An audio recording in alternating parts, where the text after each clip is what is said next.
Part 3. Ethical Stipulations. The Seven Seals. Revelation 4 through 7. Introduction. The third section of the covenantal treaty, compare Deuteronomy 5:1 through 26:19, declared the way of covenant life required of the vassals, the laws of citizenship in the kingdom. As St. Paul declared, all men, quote, live and move and exist, unquote, in God. Acts 17:28. He is the foundation of our very being. This means that our relationship to Him is at the center of our existence, of our actions and thinking in every area of life. And central to this relationship is His sanctuary, where His subjects come to worship Him before His throne.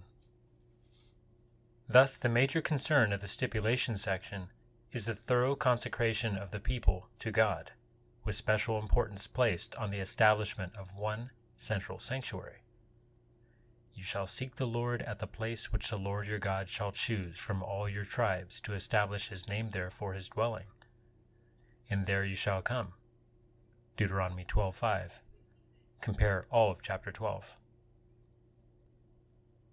As Meredith Kline observes, quote, the centralization requirement must be understood in terms of Deuteronomy's nature as a suzerainty treaty.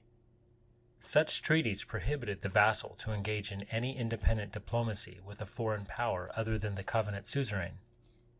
In particular, the vassal must not pay tribute to any other lord.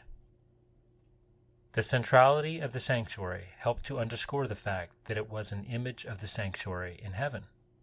Exodus 25:9, 40, 26:30, Numbers 8:4, Acts 7:44, Hebrews 8:5, 9:23.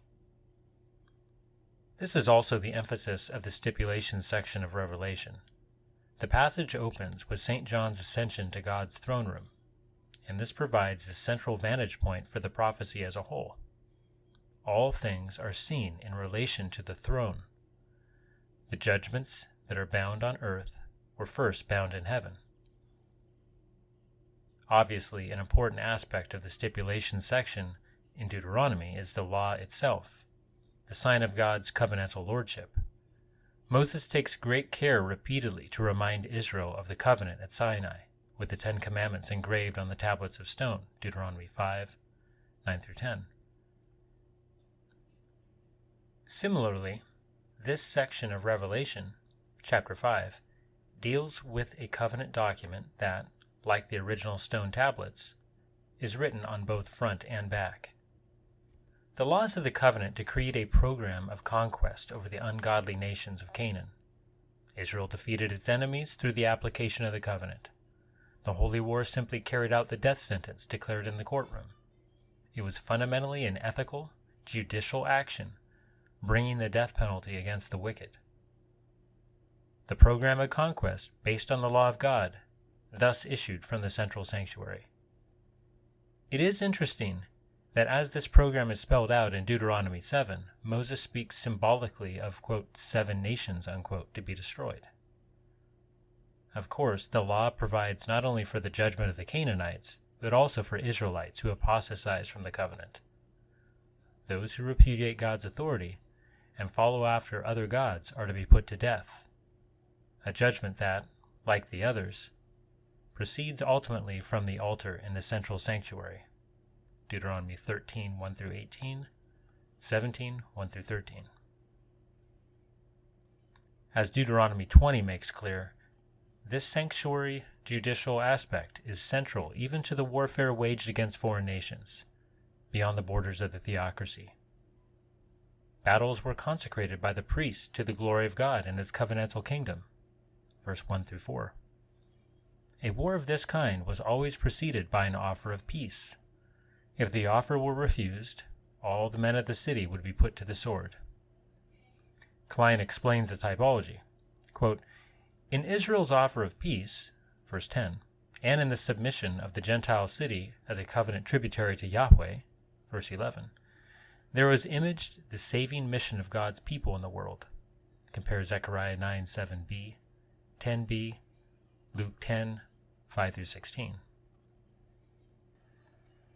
The judgment of those who refused to make their peace with God through Christ was exhibited in the siege, conquest, and punishment of the unsubmissive city. Verse 13. We find all this in Revelation as well, with the difference that, as a covenant lawsuit against apostate Israel, the judgments once decreed against the ungodly Gentiles are now unleashed on the lawless covenant people, who had rejected Christ's offer of peace. As the book of the covenant is opened, the cherubic creatures carrying the altar cry out, quote, "Come," unquote, and 4 horsemen ride out to conquer the land, bringing destruction and death in fulfillment of the covenantal curses, applying the just and holy judgment of the sanctuary in heaven. Another major subject of the stipulations section in Deuteronomy is the requirement to appear at the sacred feasts, involving 3 annual pilgrimages to the central sanctuary.